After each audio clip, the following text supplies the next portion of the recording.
हिंदी अनिवार्य कक्षा 12 में आरोह भाग 2 गद्य खंड का आज हम चौथा पाठ और क्रमानुसार 13वां पाठ पढ़ेंगे। महादेवी वर्मा को हमने पढ़ लिया, जैनेन्द्र कुमार, धर्मवीर भारती, ये क्लासें अपनी हो गई है। यदि आपने ये क्लासें नहीं देखी है, वन शॉट क्लासें नहीं देखी है, जरूर देखें। आज हम फणीश्वर नाथ रेणु की एक कहानी पहलवान की ढोलक इसको पढ़ने वाले हैं। सबसे पहले हम सारांश देखेंगे और सारांश बहुत महत्वपूर्ण होता है। पहलवान की ढोलक ये क्या है? कहानी। गद्य की कौन सी विधा में लिखी गई है? ये कहानी में। फणीश्वर नाथ रेणु द्वारा लिखी गई कहानी है जिसमें व्यवस्था बदलने के साथ साथ लोक कला और इसके कलाकार के अप्रासंगिक हो जाने की कहानी है। बहुत इंपॉर्टेंट लाइन है ये। राजा साहब कौन है? श्यामानंद की जगह नए राजकुमार का आकर जम जाना सिर्फ व्यक्तिगत सत्ता परिवर्तन नहीं है, बल्कि जमीनी पुरानी व्यवस्था के पूरी तरह उलट जाने और उस पर सभ्यता के नाम पर एकदम नई व्यवस्था के आरोपित हो जाने का प्रतीक है। ये भारत पर इंडिया का छा जाना है जो लुट्टल पहलवान को लोक कलाकार के आसन से उठाकर पेट भरने के लिए आय तौबा करने वाली निरीहता की भूमि पर पटक देता है। पहलवान लुट्टन सिंह गरीबी और विपरीत परिस्थितियों में भी जीवटता का भाव रखता है और जब गांव में मलेरिया और हैजा फैलता है तब पहलवान लुट्टन सिंह का ढोल भूख व महामारी से दम तोड़ रहे गांव को मौत से लड़ने की ताकत भी प्रदान करता है। कहानी के अंत में भूख महामारी की शक्ल में आई पहलवान लुट्टन की मौत हमारे सामने कई सवाल छोड़ जाती है। मनुष्यता की साधना और जीवन सौंदर्य के लिए लोक कलाओं को प्रासंगिक बनाए रखने हेतु हमारी क्या भूमिका हो सकती है? क्या कला की प्रासंगिकता व्यवस्था की मुखापेक्षी है अथवा उसका कोई स्वतंत्र मूल्य भी है? ये पाठ ऐसे कई प्रश्न हमारे सामने छोड़ जाता है। आंचलिकता का भी अंश है, आंचलिक कहानी भी इसे हम कह सकते हैं। वस्तुनिष्ठ प्रश्न देखिए, लुट्टन ने चांद सिंह को कहाँ के दंगल में हराया था? बहुत इंपॉर्टेंट प्रश्न है। और लुट्टन ने चांद सिंह को रामनगर के मेले में हराया था, दंगल में प्रेमनगर के, श्यामनगर के, कृष्णानगर के। तो सही उत्तर हो जाएगा आपका श्यामनगर के दंगल में मेले में लुट्टन ने पंजाब के पहलवान चांद सिंह को हराया था जिसका गुरु था बादल सिंह। पहलवान की ढोलक कहानी के लेखक कौन है? हजारी प्रसाद द्विवेदी, फणीश्वर नाथ रेणु, धर्मवीर भारती, जैनेन्द्र। आंचलिक कथाकार उपन्यासकार फणीश्वर नाथ रेणु की ये प्रसिद्ध कहानी है पहलवान की ढोलक। मेला आंचल इनका प्रसिद्ध आंचलिक उपन्यास है। अकस्मात गांव पर कौन सा वज्रपात हुआ? अनावृष्टि हुई, अन्न की कमी हुई, मलेरिया, हैजा, उपयुक्त सभी। तो ये सारे के सारे ही काम जो है हुए। अनावृष्टि, बारिश नहीं हुई, बारिश भी नहीं हुई, बारिश नहीं हुई तो क्या हुआ? अन्न की कमी हो गई, मलेरिया और हैजा रोग फैल गया। ये सारे वज्रपात अचानक हुए। तो यहाँ पर हम द वाला जो विकल्प है वो सही कर लेंगे। चौथा प्रश्न है, फणीश्वर नाथ रेणु की पहचान निम्न में से किस रूप में होती है? मनोवैज्ञानिक उपन्यासकार के रूप में, सामाजिक उपन्यासकार के रूप में, आंचलिक उपन्यासकार के रूप में और ऐतिहासिक उपन्यासकार के रूप में। आंचलिक उपन्यासकार फणीश्वर नाथ रेणु है और इनका प्रसिद्ध उपन्यास है मेला आंचल जो 1954 में प्रकाशित हुआ था। बहुत फेमस ये आंचलिक उपन्यास है। चटाक चटदा, चटाक चटदा का क्या अर्थ है? आजा भिड़ जा, उठाकर पटक दे, मत डरना, दाव काटो। तो जब उस दंगल में पहलवान लुट्टन सिंह का मुकाबला चांद सिंह से हो रहा था और चांद सिंह के पक्ष में, जो चांद सिंह था उसके पक्ष में राजमत था और बहुमत था, लेकिन जो लुट्टन था उस लुट्टन के पक्ष में तो केवल ढोल था, ढोल की आवाज़ थी और ढोल उसको निर्देश दे रहा था। चटाक चटदा इसका मतलब उठाकर पटक दे, उठाकर पटक दे। ब वाला विकल्प बिल्कुल सही है। चटदा गिड़दा का क्या अर्थ है? मत डरना, दाव काटो, आ जाए बैठ जाए, उठाकर पटक दे। चटदा गिड़दा का मतलब हो गया मत डरना, मत डरना। ए वाला विकल्प बिल्कुल सही हो जाएगा, मत डरना। गांव के अर्धमृत औषधि उपचार पत्य विहीन प्राणियों में संजीवनी शक्ति किसकी आवाज बढ़ती थी? बादलों के गरजने की आवाज, बारिश की बूंदों की आवाज, पहलवान की दहाड़ने की आवाज, पहलवान की ढोलक की आवाज। तो लुट्टन पहलवान के ढोलक की आवाज उन लोगों को संबल प्रदान करते थे। द वाला विकल्प बिल्कुल सही है। पहलवान की ढोलक कहानी के अनुसार लुट्टन पहलवान का गुरु कौन था? उसकी सास, राजा श्यामानंद, ढोल, बादल सिंह। जो ढोल था वो ढोल ही लुट्टन का गुरु था।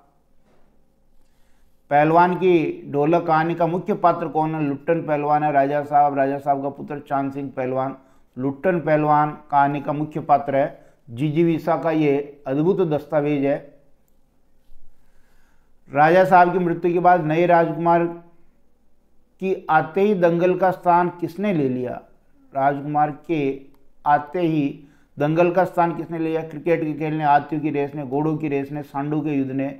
घोड़ों की रेस पहलवानी का स्थान ले चुकी थी और लुट्टन को राज दरबार से बाहर निकाल दिया था। पहलवान की ढोलक गद्य की किस विधा में लिखा गया पाठ है? ये संस्मरण है, कहानी, एकांकी, नाटक? ये कहानी है। कहानी विधा में लिखा गया पाठ है।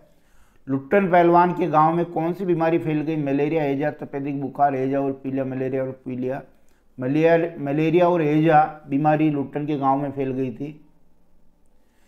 पाठ के अनुसार दंगल का आयोजन कहाँ हुआ? श्यामनगर मेले में, रामनगर, दौलतपुर, जलालगढ़। श्यामनगर मेले में दंगल का आयोजन हुआ। राजपुरोहित और मैनेजर लुट्टन का विरोध क्यों कर रहे थे? क्योंकि लुट्टन क्षत्रिय नहीं था, क्योंकि लुट्टन ने उनका कहना नहीं माना, कमजोर पहलवान था, चांद सिंह को हराया था। क्योंकि लुट्टन क्षत्रिय नहीं था, जातिवादी विचारधारा के ये राजपुरोहित और मैनेजर थे। तो यहाँ उस वक्त की जातिवादी प्रथा का भी जिक्र किया गया है। पहलवान चांद सिंह के गुरु का नाम क्या था? काला का, श्याम सिंह, बादल सिंह, ढोल। तो उसके गुरु का नाम था बादल सिंह। पंजाब का पहलवान था ये। कहाँ का था? पंजाब का पहलवान। लुट्टन कितनी आयु में अनाथ हो गया था? 7 वर्ष की आयु में, 8 वर्ष की आयु में, 10 वर्ष की आयु में, 9 वर्ष की आयु में।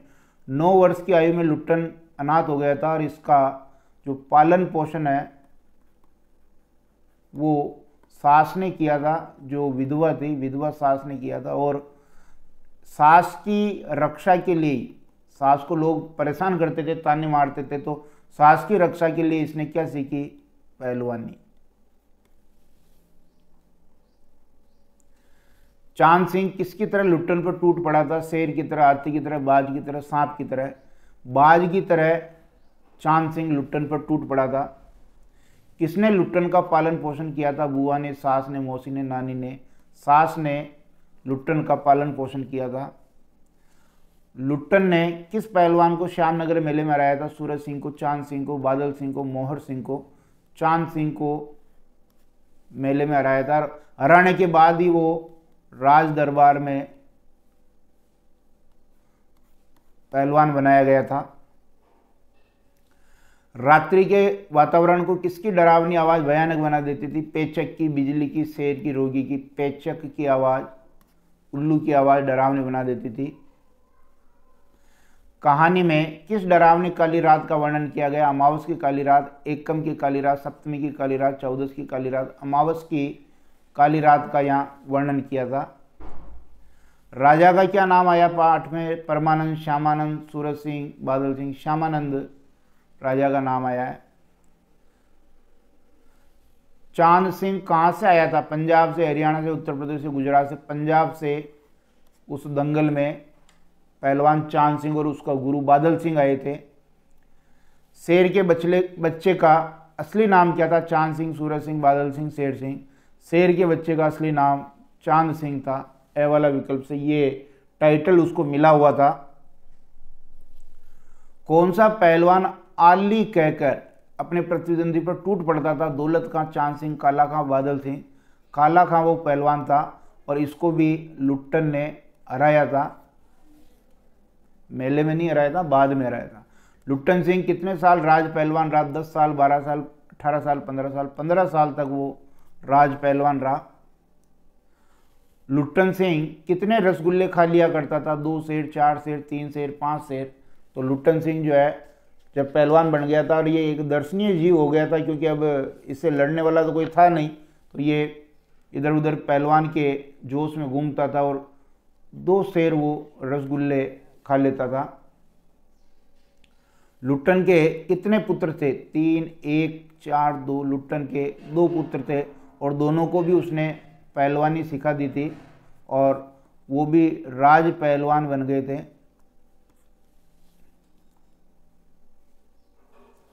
महामारी किस मौसम में फैली थी? गर्मी के मौसम में, जाड़ों के मौसम में, बरसात के मौसम में? उपयुक्त सभी।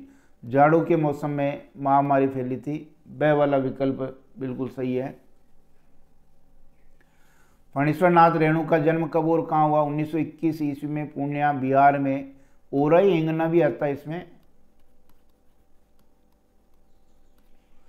1911 में पटना बिहार में, 11 में पूर्णिया बिहार में, 21 में पटना बिहार में। तो 1921 में पूर्णिया बिहार में फणीश्वर नाथ रेणु का जन्म हुआ था। मेला आंचल उपन्यास निम्न में से किसका है? फणीश्वर नाथ रेणु का, धर्मवीर भारती का, जैनेन्द्र का, मुंशी प्रेमचंद का। तो बहुत प्रसिद्ध आंचलिक उपन्यास है मेला आंचल, फणीश्वर नाथ रेणु का है। पहलवान की ढोलक कहानी का मूल प्रतिपाद्य क्या है? मनोविज्ञान पर आधारित बाल मन की चेष्टाओं की अभिव्यक्ति दी है। व्यवस्था परिवर्तन के साथ लोक कला तथा लोक कलाकार अप्रासंगिक हो जाते हैं। सरहद के दोनों तरफ विस्थापित लोगों के दर्द को अभिव्यक्ति दी है। जनता में लोक प्रचलित विश्वास और विज्ञान के प्रमाणित सिद्धांतों पर भारी है। तो यहाँ ब वाला विकल्प सही है कि व्यवस्था जब बदलती है तो लोक कला और लोक कलाकार अप्रासंगिक हो जाते हैं। जैसे जो पहलवानी थी उस पहलवानी का स्थान राजा साहब के पुत्र के राजा बनने पर घोड़ों की रेस ने ले लिया। घोड़ों की रेस ने ले लिया। ढोलक की आवाज़ गांव में क्या करती थी? संजीवनी शक्ति का काम, भय का काम, निराशा का काम, घबराहट का काम। संजीवनी शक्ति का काम पहलवान की ढोलक करती थी। ये महत्वपूर्ण एमसीक्यूज थे। लघुतरात्मक प्रश्न देख लेते हैं। फणीश्वर नाथ रेणु पहलवान की ढोलक कहानी। पहलवान की ढोलक कहानी का मूल प्रतिपाद्य क्या है? एक प्रश्न ये बन सकता है, या फिर इसको ऐसे घुमा के पूछ सकता है, पहलवान की ढोलक कहानी व्यवस्था बदलने के साथ लोक कला और कलाकार के अप्रासंगिक हो जाने की कहानी है, कैसे?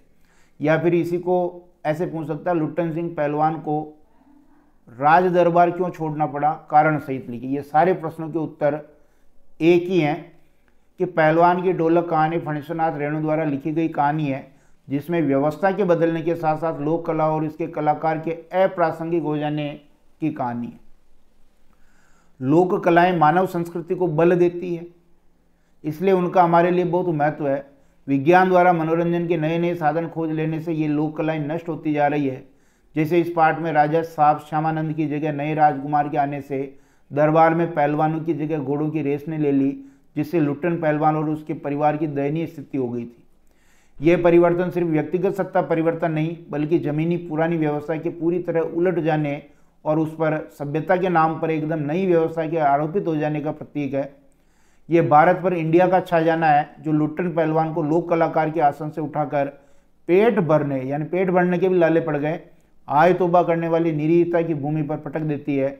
हमें इन लोक कलाओं और कलाकारों का संरक्षण करना चाहिए। पहलवान लुट्टन सिंह अपना गुरु किसे मानता था और क्यों? लुट्टन पहलवान ने ऐसा क्यों कहा होगा कि मेरा गुरु कोई पहलवान नहीं है, ढोल है? कैसे भी प्रश्न पूछ सकता है।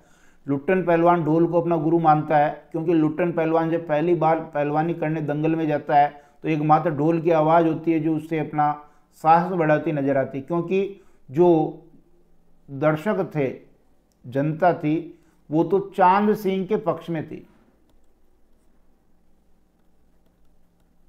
राजमत और बहुमत चांद सिंह के पक्ष में था, क्योंकि टाइटल मिला हुआ था इसको शेर के बच्चे का, तो सभी इसी के पक्ष में थे। लुट्टन अकेला था, केवल ढोल की आवाज़ उसको उत्साह दे रही थी। ढोल के अर्थात में वह निर्देश सुनता है जो उसे अगला दाव खेलने के लिए प्रेरित करती है। यही कारण है कि लुट्टन पहलवान ढोल को अपना गुरु मानता है। अकस्मात गांव पर यह वज्रपात हुआ कथन के आधार पर गांव की चुनौतीपूर्ण स्थितियों को लिखिए, या महामारी फैलने के बाद गांव के लोगों की स्थिति कैसी हो गई लिखिए।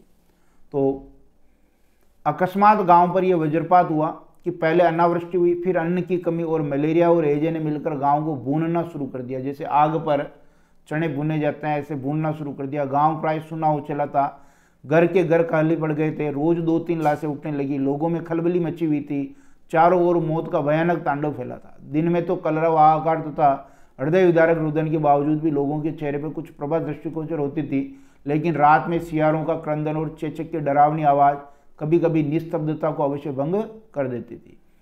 सूर्य के प्रकाश में सूर्योदय होते ही लोग कांकते कूकते कराते अपने अपने घरों से बाहर निकलकर अपने मृत संबंधियों की लाशें उठाकर गांव के शमशान की ओर ले जाते थे ताकि उनका अंतिम संस्कार किया जा सके। गांव वाले पड़ोसियों और आत्मियों को ढाढ़स बंधाते थे। लुट्टन सिंह के चरित्र की प्रमुख विशेषताएं क्या है, ये पहला देखिए आकर्षक व्यक्तित्व। किशोरावस्था में लुट्टन सिंह का बाएं और सीना सुडौल हो गया था। वह एक अच्छा पहलवान समझा जाता था। वह लंबा चोगा पहनता और पगड़ी बांधता था। निडर और साहसी था। लुट्टन अत्यंत साहसी पुरुष था। वह प्रत्येक परिस्थिति का डटकर सामना करता था। चांद सिंह और काला खान जैसे नामी पहलवानों के साथ साथ महामारी की विभीषिका का भी उसने डटकर सामना किया था। भाग्यहीन, लुट्टन प्रारंभ से ही भाग्यहीन था। बचपन में ही उसे माता पिता छोड़कर चले गए थे। बाद में उसके दोनों बेटे महामारी के शिकार हो गए। राजा की मृत्यु के बाद उसकी दुर्दशा हो गई, उसे राज दरबार से निकाल दिया गया। संवेदनशील, लुट्टन संवेदनशील भी था। वह महामारी में गांव वालों के दर्द को समझता था, इसलिए लोगों को ढाढ़स देने के लिए उनसे मिलता और रात भर ढोल बजाता रहता। ढोलक की थाप मृत गांव में किस प्रकार संजीवनी बरती थी, पठित कहानी पहलवान के ढोलक के आधार पर लिखी। या फिर आप ऐसे प्रश्न पूछे तो भी उत्तर एक ही है कि गांव में महामारी फैलने के बाद लोगों में संजीवनी शक्ति कौन बरती थी और कैसे, या ढोलक की आवाज का पूरे गांव पर क्या असर होता था। ये 3 प्रश्न है, लेकिन उत्तर इनका एक ही है। संजीवनी शब्द का अर्थ होता मृत प्राय व्यक्ति में पुनः जीने की ललक जग जाना या ललक पैदा करना। ढोल से लुट्टन सिंह पहलवान का गहरा रिश्ता था। ढोल की आवाज उसे संघर्ष करने और जीने की प्रेरणा देती थी। जब गांव पर अचानक संकट आ गया, सूखे का कारण अन्न की कमी हो गई तथा फिर मलेरिया हैजा फैल गया, घर के घर खाली हो गए, प्रतिदिन 2-3 लाशें उठने लगी, लोग एक दूसरे को ढाढ़स देते तथा शाम होते ही घरों में घुस जाते, लोग चुप रहने लगे। ऐसे समय में केवल पहलवान की ढोलक की बस्ती थी जो गांव के अर्धमृत औषधि उपचार पत्तेविहीन प्राणियों में संजीवनी शक्ति बढ़ती थी। निराश हताश लोगों में जोश आता था। चारों तरफ फैली उदासी और सन्नाटे को केवल ढोल की आवाज ही तोड़ती थी। मरणासन लोगों में इस आवाज को सुनने से हिम्मत आती। कला जीवन के कठिन समय में राहत देती है। मनुष्य का खाली समय कला साधना में बीतता है। वह ऐसा कुछ सुनना चाहता है जो उसकी आत्मा तक के तारों को झंझना दे। एक दिन पहलवान के दोनों बेटे भी चल बसे। पहलवान सारी रात ढोल पीटता रहा। इस घटना के बाद गांव वालों की हिम्मत टूट गई। रात में फिर पहलवान की ढोलक बजने लगी तो लोगों की हिम्मत दुगुनी बढ़ गई। इससे स्पष्ट होता है कि ढोलक की थाप मृत गांव में किस प्रकार संजीवनी शक्ति बढ़ती थी। उसने क्षत्रिय का काम किया है। राजा साहब ने ये शब्द किसके लिए कहे और क्यों? राजा साहब ने ये शब्द लुट्टन पहलवान के लिए कहे। श्यामनगर के मेले में जब लुट्टन ने कुश्ती में प्रसिद्ध पहलवान चांद सिंह को हरा दिया तब राजा साहब प्रसन्न हो गए। लुट्टन जाति से क्षत्रिय नहीं था, वह निम्न जाति का था। उसकी जीत पर राजा साहब ने उसे लुट्टन सिंह कहकर पुकारा और कहा कि उसने क्षत्रिय का काम किया है, अर्थात लुट्टन ने क्षत्रियों के समान पौरुष का प्रदर्शन किया है, इसलिए उसे लुट्टन सिंह कहना ठीक है।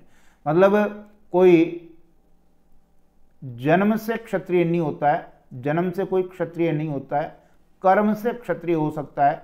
और लुट्टन पहलवान ने कर्म ही ऐसा किया है, पौरुष वाला, बहादुरी वाला, इसलिए उसे क्षत्रिय कहना ज्यादा ठीक है। पहलवान की ढोलक कहानी में लुट्टन सिंह जिजीविषा का अद्भुत नायक है, कैसे समझाइए। हाँ, पहलवान की ढोलक कहानी में लुट्टन सिंह एक ऐसा पात्र है जो शुरू से लेकर मृत्यु तक जिजीविषा का अद्भुत दस्तावेज है। लुट्टन सिंह एक देहाती पहलवान था। वह बहुत साहसी था और हर परिस्थिति का डटकर सामना करता था। लुट्टन सिंह 9 साल की उम्र में अनाथ हो गया था। सास ने उसका पालन पोषण किया। लोगों द्वारा सास को दी जा रही तकलीफों के कारण लुट्टन ने पहलवानी सीखी। उसने श्यामनगर के राजा की आज्ञा लेकर पंजाब के पहलवान चांद सिंह को हरा दिया था। राजा ने उसे दरबार में रखा और उसे हर तरह की सुविधाएं दी। राजा की मृत्यु के बाद राजा के पुत्र ने पहलवान लुट्टन सिंह और उनके बेटों को दरबार से निकाल दिया। वह हताश और निराश नहीं हुआ। उसने अपने भरण पोषण का इंतजाम कर लिया था। गांव में फैली महामारी में लुट्टन सिंह के दोनों बेटे मर गए, फिर भी लोगों को जोश और उत्साह देने के लिए ढोलक बजाता रहा। कुछ दिनों बाद लुट्टन सिंह भी मर गया था। यहाँ एक बात और ध्यान रखें कि लुट्टन सिंह को मतलब पेट के बल लेटा करके अंतिम संस्कार किया गया, क्योंकि जो पहलवान होता है अगर वो उसको सीधा लेटाया तो चित्त अवस्था होती है। तो पहलवान ने अपने शिष्यों को कहा था कि मैं जब मर जाऊं तो मुझे सीधा मत लेटाना, क्योंकि मैं जीते जी कभी चित्त नहीं हुआ, मरने के बाद कैसे चित्त होऊंगा, इसलिए मुझे पेट के बल लेटाना। कुश्ती के समय ढोल की आवाज़ और लुट्टन के दाव पेच में क्या क्या तालमेल था, पाठ के आधार बताइए। कुश्ती के समय ढोल की आवाज़ और लुट्टन के दाव पेच में अद्भुत तालमेल था। ढोल बजते ही लुट्टन की रगों में खून दौड़ने लगता था, उसे अर्थात में नए दाव पेच सुनाई पड़ते थे। ढोल की आवाज़ उसे सांस प्रदान करती थी, जैसे दाग दिना, तिरकट तिना यानी दाव काटो बाहर हो जाओ, चटाक चटदा यानी उठाकर पटक दे, दीना दीना दिक दीना चित करो, ढाग दीना वाह पट्टे, चट गिड़दा मत डरना। ये ढोलक की आवाज़ थी जो लुट्टन को निर्देश दे रही थी। कहानी के किस किस मोड़ पर लुट्टन के जीवन में क्या क्या परिवर्तन आए। लुट्टन पहलवान का जीवन उतार चढ़ाव से भरपूर रहा। जीवन के हर दुख सुख में उसे दो चार होना पड़ा। बचपन में सास की रक्षा के लिए पहलवानी की, पहले तो अनाथ हो गया, माता पिता की मृत्यु के कारण अनाथ हो गया। किशोरावस्था में सबसे पहले उसने चांद सिंह पहलवान और हराकर राजकीय पहलवान का दर्जा प्राप्त किया। फिर कालाखा को भी परास्त कर अपनी धाक आसपास के गांव में स्थापित कर ली। वह 15 वर्षों तक अजय पहलवान रहा। अपने दोनों बेटों को भी उसने राज्याश्रित पहलवान बना दिया। राजा के मरते ही उस पर दुखों का पहाड़ टूट पड़ा। विलायत से राजकुमार ने आते ही पहलवान और उसके दोनों बेटों को राज दरबार से निकाल दिया।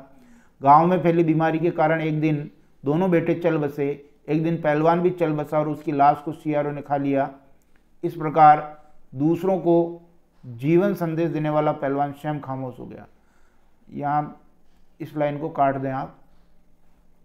उसके शिष्यों ने उसको सीधा नहीं लेटाया, बल्कि पेट के बल लेटा करके जलाने के लिए कहा था। अब कुछ दीर्घ उत्तरीय प्रश्न है। पहलवान के ढोलक नामक कहानी में लुट्टन सिंह एक ऐसा पात्र जो प्रारंभ से लेकर मृत्यु पर्यंत जिजीविका का अद्भुत दस्तावेज है। पहलवान की ढोलक कहानी व्यवस्था बदलने के साथ लोक कला और कलाकार के अप्रासंगिक हो जाने की कहानी है। महामारी फैलने के बाद गांव के लोगों की स्थिति कैसी हो गई थी, या अकस्मात गांव पर क्या वज्रपात हुआ। और पहलवान की ढोलक कहानी के मुख्य पात्र लुट्टन सिंह के जीवन में आए प्रमुख बदलाव को लिखिए। महामारी से जूझ रहे गांव पर ढोलक की आवाज़ का क्या असर होता था, या ढोलक की आवाज़ मृत गांव में किस प्रकार संजीवनी शक्ति बढ़ती थी। ये निबंधात्मक दीर्घ उत्तरीय प्रश्न भी हो सकते हैं, थोड़ा ज़्यादा लिखना होगा। ऊपर ये उत्तर आ चुके हैं, उनको थोड़ा बहुत घटा बढ़ा करके आप लिख सकते हैं। फणीश्वर नाथ रेणु का परिचय देखिए। परिचय संबंधी प्रश्न आपके पूछा जाता है और आपको आना चाहिए। बहुत इंपॉर्टेंट आंचलिक कथाकार हैं ये। आंचलिक कथाकार और उपन्यासकार फणीश्वर नाथ रेणु का जन्म 1921 ईस्वी में ओरई इंगना पूर्णिया बिहार में हुआ। आपने भारत छोड़ो आंदोलन और नेपाल के राणाशाही विरोधी आंदोलन में भूमिका निभाई। प्रगतिशील विचारधारा के समर्थक थे। इन्होंने कहानी, उपन्यास, निबंध लिखे। आपने हिंदी में प्रेमचंद की विरासत को नई पहचान दी। आपने अंचल विशेष को, वहाँ की भाषा को, वहाँ के जीवन और वातावरण को अपनी रचनाओं में चित्रित किया। इनका प्रसिद्ध उपन्यास है मेला अंचल, जो 1954 ईस्वी में प्रकाशित हुआ। इसी उपन्यास ने फणीश्वर नाथ रेणु को आंचलिक उपन्यासकार के रूप में स्थापित किया। रचनाएं देख लीजिए। कहानी संग्रह ठुमरी, अगिनखोर, आदिम रात्रि की महक, तीसरी कसम उर्फ मारे गए गुलफाम। उपन्यास है मेला आंचल, पड़ती परिगता, जुलूस, पलटू बाबू रोड, दीर्घ तपा। ये रचनाएं आपको याद होनी चाहिए, इंपॉर्टेंट है। और इस प्रकार हम परिचय लिख देंगे। अगर आपको क्लासें पसंद आ रही है तो कमेंट बॉक्स में बताएं, ज़्यादा से ज़्यादा शेयर करें। धन्यवाद।